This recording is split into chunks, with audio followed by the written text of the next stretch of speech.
Hey guys, today we're going to work on interior detail on shampooing the carpets and cleaning and steam cleaning the leather. So first off, as always, you want to clean off the carpets before shampooing it. You want to get off as much dirt as much as possible. Just because you start pre-treating with your degreaser, it's going to get all muddy. So you can either blow it out the tornador or use a vacuum. For me, I'm going to use both and use this tornador vacuum attachment. This is going to help knock off a lot of the dirt that's in the fibers, and you can use the tornador to your advantage when you're doing little areas like the center console, and then you can vacuum at the same time. So I vacuumed the back, but I also hit it with the tornador vacuum attachment as well. And once everything's clean, start pre-treating with the degreaser. When pre-treating with the degreaser, you want to be able to saturate the carpets pretty good, because if you don't, it's going to be too dry. You may damage the carpets if it's not lubricated enough. So you can see as the suds are coming up as I'm scrubbing it, you want to be able to see that. It lets you know how much solution you have on there. Once you're done, go and extract it up and clean everything up. So we're going to move over to the leather. So I have a bucket of water, I have my Interior Plus, Scrub Ninja, and small brushes if you need to. So we're going to spray degreaser and Interior Plus on the leather and scrub it down with the Scrub Ninja. This is what I call a cold pass.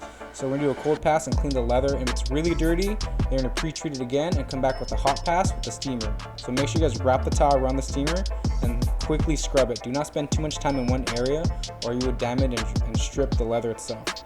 So once you're done, get your towel, clean out in the bucket, wring it out. And when you're drying up the leather, make sure you guys are doing a hard pass. You're going to be scrubbing the leather as you're drying at the same time to remove anything that's left over after you scrubbed it off. So when you're scrubbing the leather, make sure you don't go too lightly or else you're going to leave a lot of dirt left over. Also use your fingers to get all the tight areas and cracks and crevices to make sure everything's clean nice and evenly. So once you're done, go ahead and wring out your towel in the bucket and you can see how much dirt you're pulling off from the leather itself. So we're going to move on to the door, pre-treat with our degreaser, and then we're going to use our Interior Plus at the same time. So we're going to use more degreaser than Interior Plus. So when you're working on doors, especially with degreasers, make sure you guys spread their chemicals before you actually start scrubbing.